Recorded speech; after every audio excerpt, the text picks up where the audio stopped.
The new Nod Krai trailer dropped a couple of days ago, and this wasn't just a surprise. It was a seismic shock to the entire Genshin community. Even bigger than the reactions we got with the Overture or the Ignition teaser before Fontaine and Natlan releases. Like in previous cases, we received a full lineup reveal, multiple characters, brand new elements, and entirely new mechanics. It confirmed everything we had already speculated in prior videos, while also adding more substance and details to our predictions. We're going to break it all down in this video, so stay tuned until the end. First off, let's talk about what was actually revealed. A full roadmap of upcoming version 6 X patches, teased in a single trailer. A whopping 11 playable characters were showcased. We already know about most of them through leaks from reliable sources, and luckily, the trailer gave us some sneaky glimpses of their visions, which aligned perfectly with those leaks. Let's start with the undeniable star of the show, Flins the Lightkeeper. He's a 5-star Electro Polearm user, and yes, he's male. Rumor has it he'll be appearing in the 6.0 banner lineup. As a carry DPS, Flins is built to maximize electro-charged mechanics, making him the perfect synergy partner for a Nefer.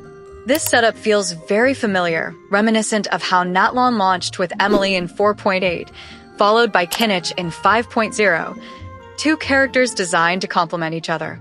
It looks like Hoyoverse is repeating that strategy here with these new electro-charged powerhouse characters.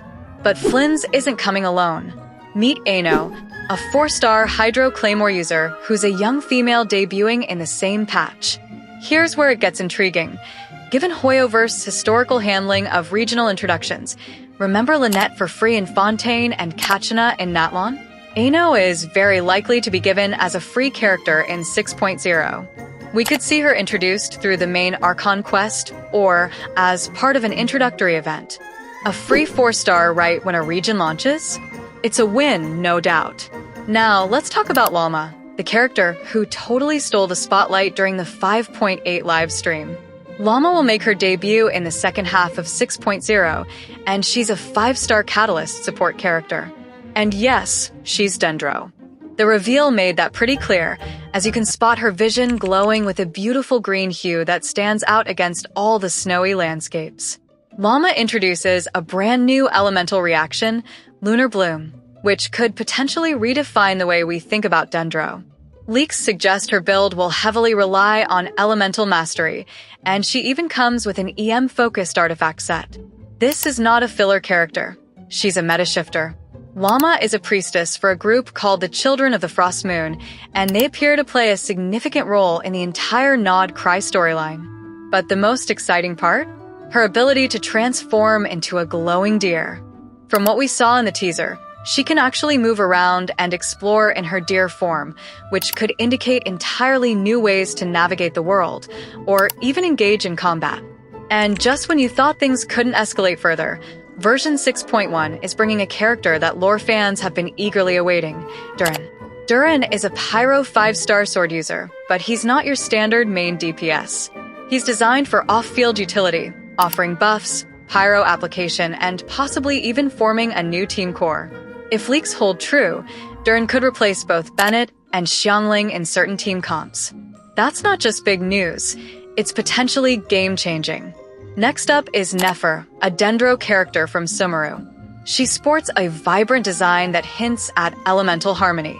If Lunar Bloom ends up being central to Dendro's future, Nefer could play a crucial role in future Dendro teams. Originally rumored for version 6.4, recent info suggests she may now appear in version 6.2. Then there's Jahoda, a completely new character who only makes a brief appearance in the trailer, reclining beside some tech. Her vibe? Mischievous and laid back. There's no official info on her yet, but we know she's a 4-star character and will likely feature in the 6.2 banners. Prepare yourselves for version 6.3, because COLUMBINA is finally stepping into the spotlight. Yes, the Fatui Harbinger. And yes, she's playable. She's a Hydro main DPS, 5-star, and will be tied to the new lunar mechanics, especially Lunar Charged and Lunar Bloom. She's shaping up to scale with both, which is already raising alarms across the community. Some sources are even calling her the biggest power creep since Novelette. But remember, triggering lunar reactions will require water and characters from Nod Krai, which means Ano. The free 4-star character will likely be your key enabler for these reactions. Now, some sources have said that version 6.8 isn't happening, but history tells us that versions X.8 often get added later to the servers, so we'll have to wait and see.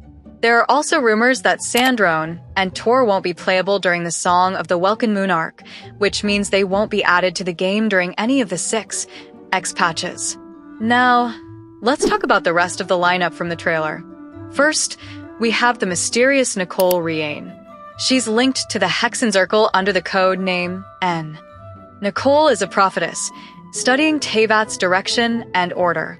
She's known as the guide who will never be lost, due to her ability to help those who need guidance. A unique trait of Nicole is that she's mute, communicating directly through telepathy. And then, the moment we've all been waiting for, Varka, Grandmaster of the Knights of Favonius. After being absent from the game since practically launch, he's finally confirmed as playable. His Anemo vision was teased in the trailer, and his presence was hard to miss. Confident, seasoned, and strong. He seems to have a major crowd control kit. There were very early speculations about him being a physical DPS, given the lore connections to other physical DPS characters, but it's still too early to confirm his exact role. His release is speculated to occur around patch 6.5, but once again, we'll have to wait for more official information. As for Sandrone, she does appear in the trailer, but as mentioned earlier, she won't be playable in the Song of the Welkin Moon arc. She may play a significant role in the story or make her debut in a different saga later on. And finally, Alice. Yes, that Alice. The legendary adventurer, Klee's mother, and Chaos in human form. She's in the trailer, and it's confirmed. She's going to be playable. Most likely coming in version 6.6 or 6.7, near the end of the Nod Krai arc. The long wait is finally over. To recap, 11 characters, 1 missing patch, a brand new gameplay system based around lunar energy, and a region that looks set to be Genshin's boldest leap forward yet. If you thought Fontaine changed the game or Natlan shook things up, think again. Nod Krai is coming with mechanics, storytelling depth, and raw ambition like nothing we've seen before. And the craziest part? We're still only scratching the surface. We barely know how lunar reactions will evolve, and the Hexenzirkel's ultimate role is still a mystery. And as for version 7.0, we've seen nothing yet. So, tell us in the comments. Are you pulling for Flins, intrigued by COLUMBINA, or saving every primo gem for Alice? We'd love to know your plans. If you enjoyed the video, consider subscribing to the channel, and don't forget to check out LD Shop for an awesome discount on Genesis crystals. All right, now we're talking.